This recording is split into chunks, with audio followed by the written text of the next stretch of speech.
Greetings and welcome to episode 27 in our 30 days marathon journey in discussing 30 important questions singles must ask while dating or courting.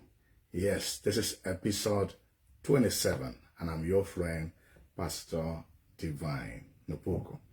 And today, the question you must ask someone you're dating or courting is, what is your approach? What is your approach to giving and receiving feedback in a relationship? What is your approach in giving and receiving feedback in a relationship? First, it's important to know what they think. Do they agree in giving feedback? Because that's very, very important. Because some people get into a relationship and they don't want to be accountable. They don't also want to, an atmosphere where each person in that relationship expresses their thoughts, expresses their feelings, expresses their minds, and they want to have it all their own way all the time. So it's important for us to be able to know if the person you are dating or courting is someone who gives feedback in a relationship. And the next thing which is important to us is how do they give feedback in relationship. First, I want to outline some few things of few importance of giving feedback in a relationship. Number one, it enhances communication. Feedback is a great tool for effective communication, and it allows each partner to express their thoughts, their feelings, their needs in a constructive manner. And so if communication is done in a clear way, it helps to avoid misunderstanding and ensures that both individuals are on the same page. It's also important to have feedback in a relationship because it enhances understanding. When feedback is given in a relationship, it allows the different partners to understand each other better. And it offers insights. It offers insights into each other's perspectives, expectations, and preferences. You don't want to be in a relationship with someone and you don't want them to express their thoughts, their perspectives, their expectations in that relationship. Feedback equally helps in problem solving. It helps in personal growth. It helps in building trust. And this is my big one here. When individuals are able to give feedback one to another, give and receive feedback in a relationship, it enhances trust. It builds trust. And trust is not something that you kind of impose in a relationship, or you want to think that it comes automatically in a relationship. Trust is built. And it's a conscious effort for each partner to be able to do things in a way that they are trustworthy, or they earn the trust of the other person. And you don't have to dictate somebody into trusting you or command somebody into trusting you. You do things that are worthy of trust, things that are worthy of praise. You behave in ways that would make that person to understand they can count on you, they can depend on you, they can actually predict your behavior and character and reactions in different situations, so that they kind of would be able to know how you would do if the situation were to surface. It also, giving and receiving feedback in a relationship enhances connection. And we are talking here both physical and emotional connection. When individuals are able to give and receive feedback in a relationship, it helps them, to connect with each other more effectively. And it's a sign that both of them are investing. They're investing in the relationship and they care about each other's well-being. And of course, giving and receiving feedback in a relationship, it prevents resentment. Unexpressed feelings and unaddressed issues can lead to resentment over time. You don't want to allow somebody to bottle up their feelings, to hide what they are thinking over time, because that is certainly going to or that may lead to resentment. They may not want to be around you anymore. And of course, giving and receiving feedback enhances intimacy and promotes a positive atmosphere. That atmosphere where individuals feel secure, they feel loved, they feel cared for, they feel listened to, they feel their opinion counts, their feelings count, and they feel safe. They feel safe in that relationship. And there's some relationships which are toxic. There's some relationship whose atmosphere is loaded with uncertainties, and you would not be certain what happens the next moment because of the way the other person might behave. But the issue is, how does that person, we were just outlining some importance of giving and receiving feedback in a relationship. The issue now is, how do they approach it? How do they go about it? Are you dealing with someone who, when they get offended or when they disagree with something you are doing, they just throw everything to the world? They are not constructive in the way they talk. They don't think about the right time and the right place. They are always using the you statement. They don't speak any way specific. And so they just don't want you to express your needs. It's very important, to know how do they approach it. The positive thing or the good thing and those key things that are, I'm going to try to put it this way. There are some good ways, right? There are some good ways in giving feedback in a relationship. Yeah, it is not under every atmosphere that you say everything and anything. So one thing you want to think is, are they constructive when they are giving feedback? Do they focus on specific behaviors or situations rather than just making general or personal statements or attacks?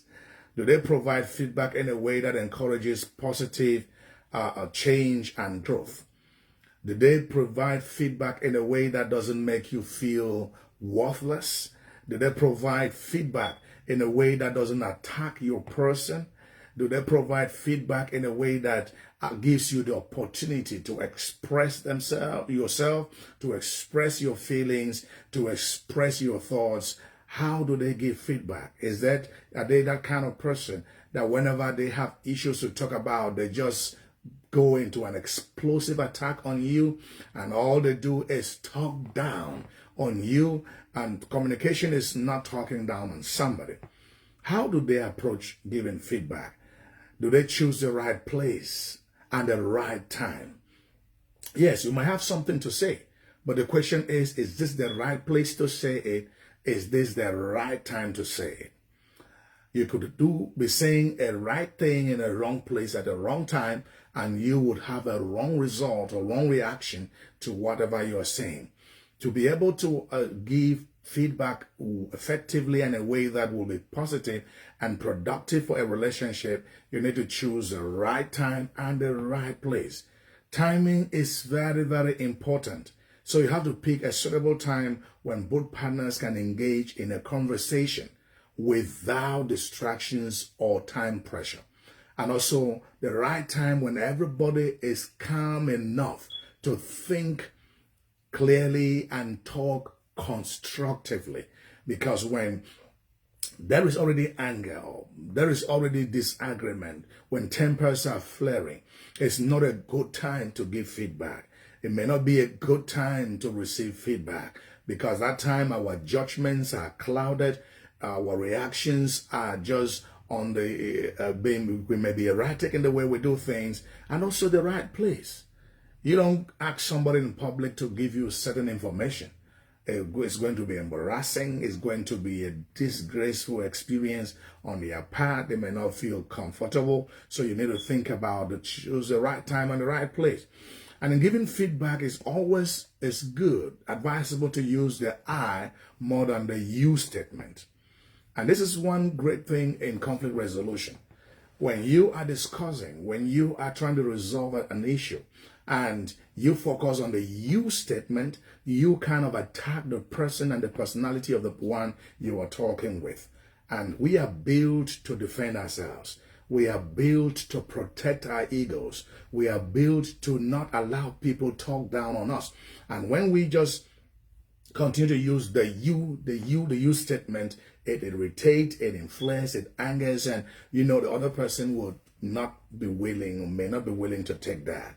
For example, if someone with whom I'm in a relationship does something that is wrong, and I felt so bad, I felt ashamed, and I want to talk to that person about it. One way would be, you are a big disgrace. How could you be this low? Why would you be this ill-cultured? And you behaved in such a shameful way. And you disgraced me in public. And you dragged the name of this family in the mud.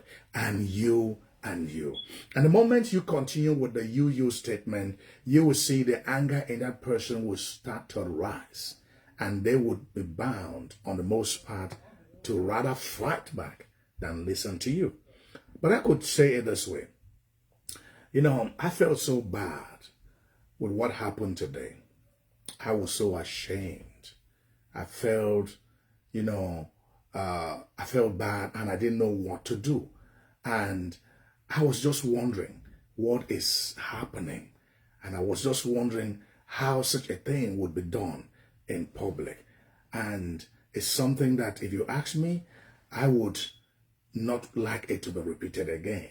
I would not like to know, this kind of thing to come up again.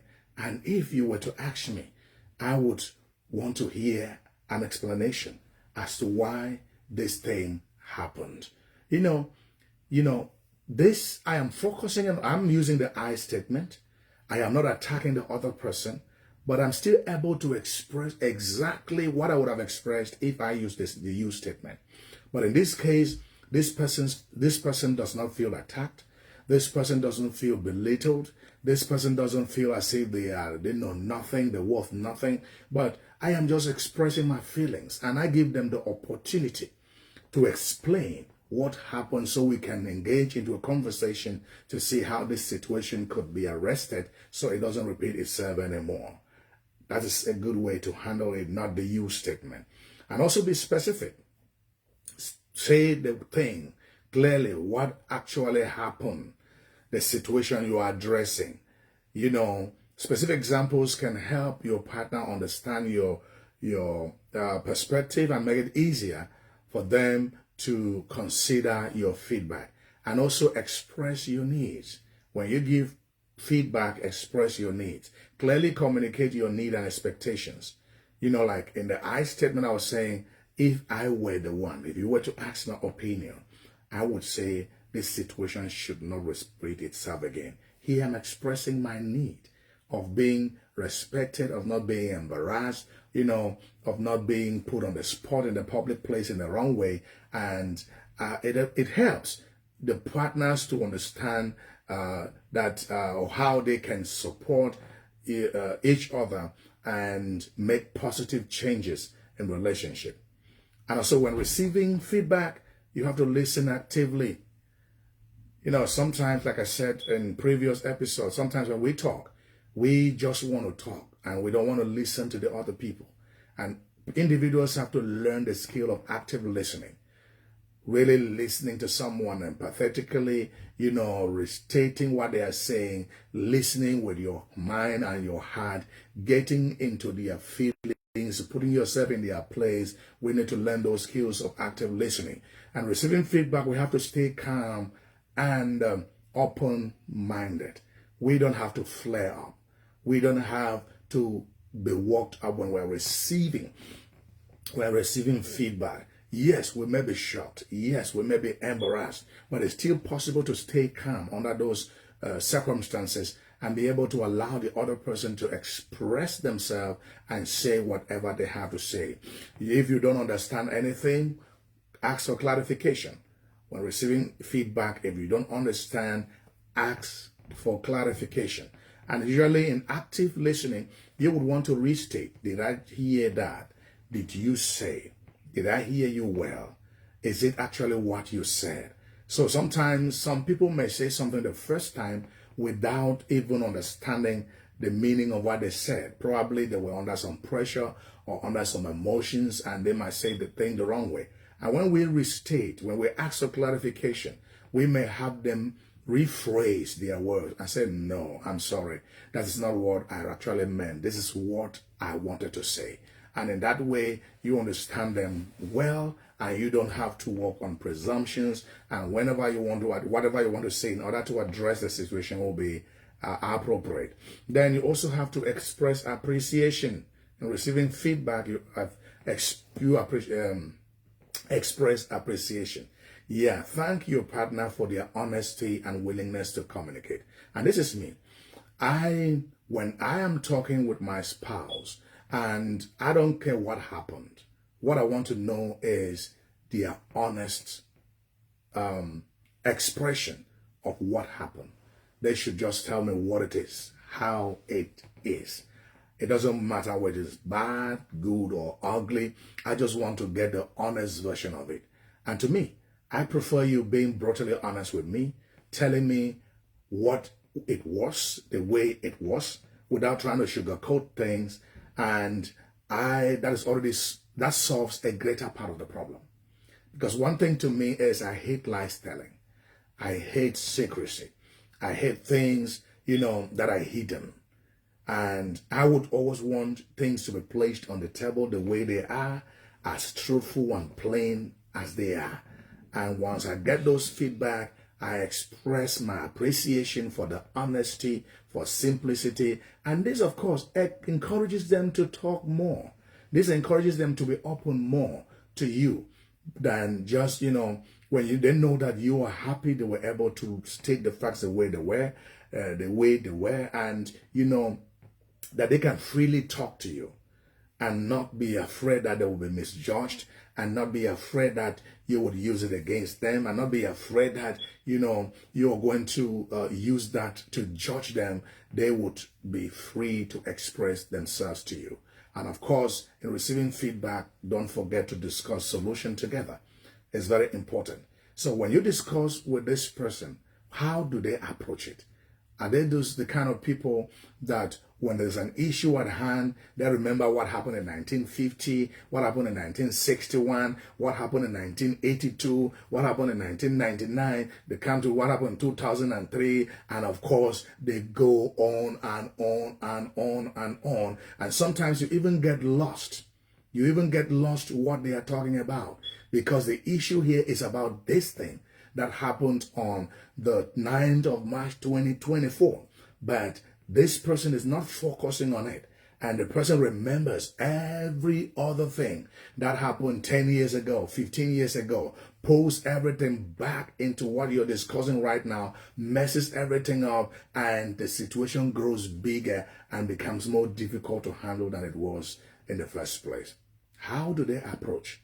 How do they approach giving on receiving feedback in a relationship? Are they those kind of people who even like giving feedback? Are they like the kind of people who like receiving feedback? There are people who don't want to give feedback. It could be in the form of accountability. There are some people who feel that when they're in a relationship, they don't become accountable. They don't give report. They don't kind of explain what happened. They don't answer your questions, and they tell you, who are you to ask me questions about what I do with my life? Of course, when you get into a relationship, your life is no longer your life. In as much as you have a right to your private space, you have a right to your independence, you have a right to your dreams and your careers, that life you are sharing with somebody. And anything that is done with that life that affects the other person, you have to give a feedback. You have to be accountable. How do they approach it? Do they even give feedback at all? Do they even receive feedback at all? Do they even give time for people in relationship with them to talk with them? There are people who don't give time for good communication. They don't give time for good conversation. They just kind of, if there's an issue, they burn like wildfire, and they just talk and talk and talk and talk and talk and talk. And when they are done, they tell you it's over. This thing, yes, okay, I've forgotten. I'm not going to go back to it again. And of course, they mess your emotions up. You need to know, how do they approach giving or receiving feedback in a relationship? This is episode 27 ending, and see you in episode 28. Thank you so much. Please share and share and share and share. Please, I beg you. And please also subscribe. Subscribe to my YouTube channel, Living the Full Life, where you're going to have all the episodes, all the previous episodes. It's on my YouTube channel, Living the Full Life. God bless you and have a wonderful weekend. Shalom.